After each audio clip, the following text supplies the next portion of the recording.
Max Little Mice, and it's the eve before Christmas Eve, and I'm talking low because it's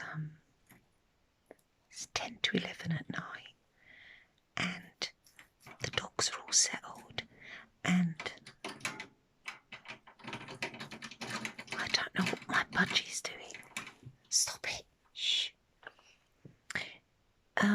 I found a way of an idea that might help some people. Might not help you, but it might help you. And it was remembering one of the most beautiful things I'd ever seen in my life.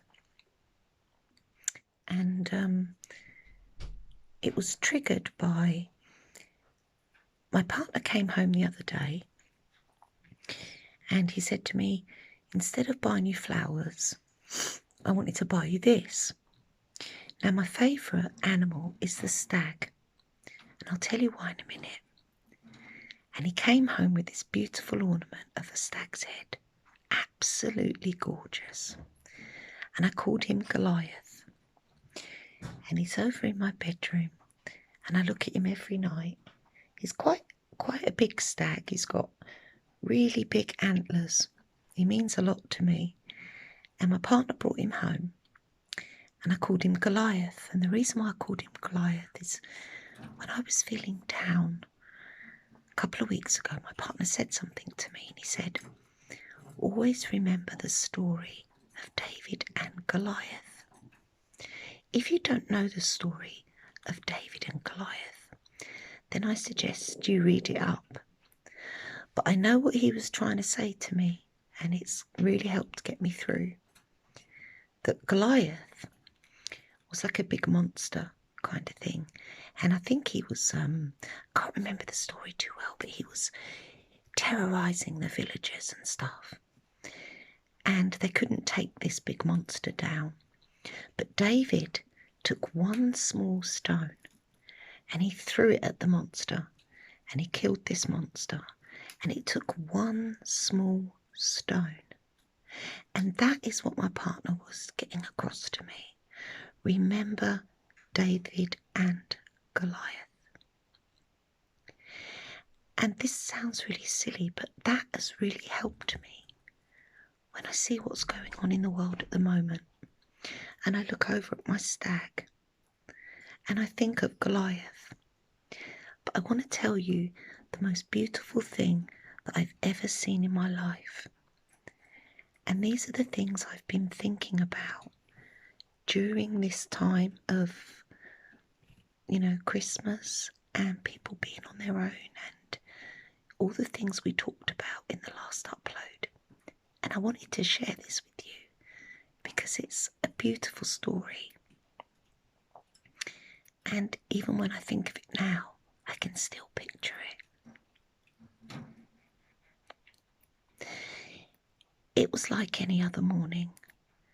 I think it was just before Christmas. And I had to get up, and I really didn't want to get up. It was cold and dreary, and I looked outside, and I could see the frost, and it had been snowing slightly, only a little tiny bit. There was just a little covering of dust all on the bare twigs of the trees.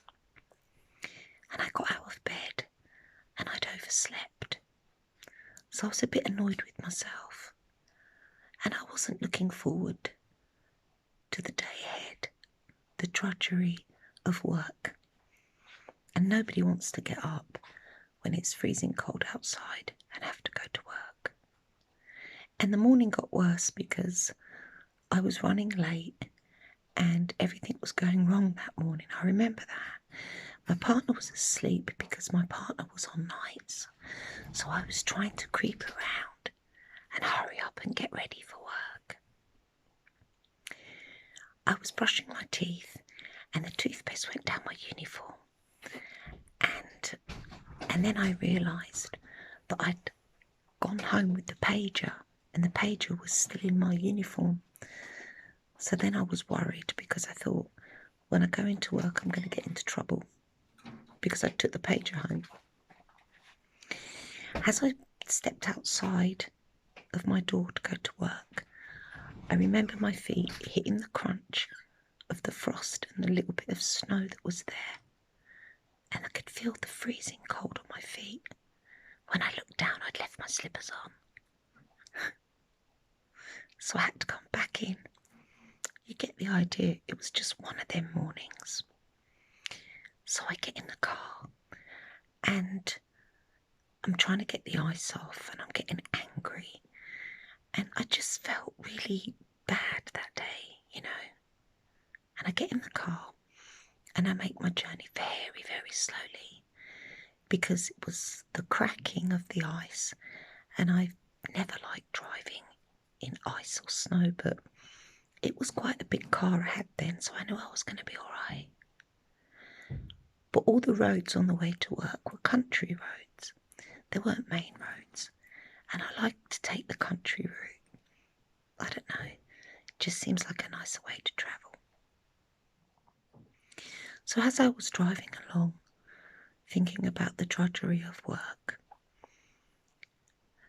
the sight that I saw next I was not prepared for, and it completely took my breath away. In fact, it took my breath away so much that I had to stop dead in my tracks, and as I looked over, that is when I saw him. He was the most majestic, proud, strong-looking stag right in the distance, and there he stood in front of a huge forest of trees. He was looking right at me, and I mean right at me, and I was looking at him, and it completely took my breath away. And we looked at each other, and I looked on the ground, and it looked like there was thousands and thousands of crystals on the floor, and they were all different colours, and this was just the frost. But the sun had come out slightly, and it was beaming on the frost, and there was just a rainbow of gems sprinkled. It was so beautiful. Then when I looked over to him, he was backed onto a forest, and there must have been evergreens because they were still green. They weren't twigs, and it looked like the perfect Christmas card that you'd ever seen.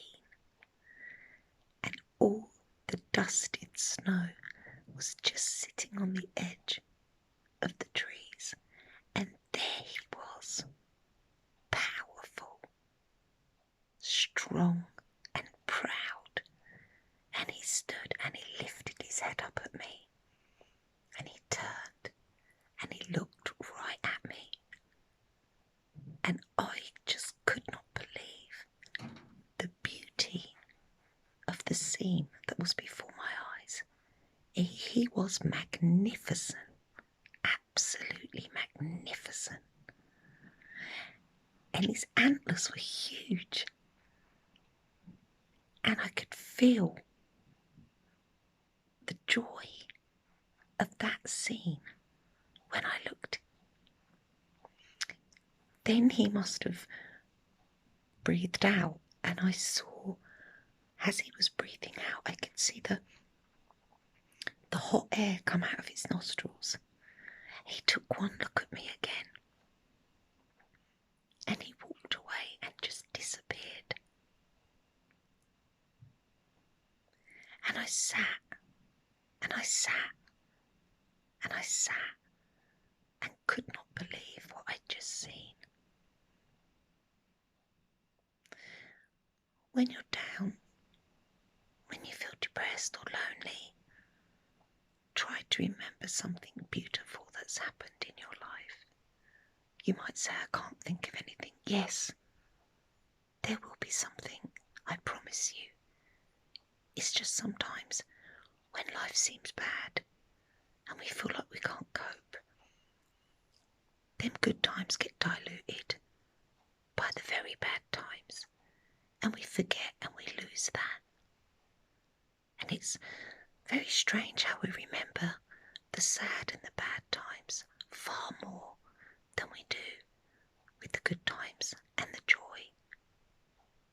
And you may have found a good time just looking at a raindrop running down a window, or a flower on a spring day. Whatever it is, remember it, and remember how good you felt that day, and how happy you were, and how joyous you were, and hold on to that, because one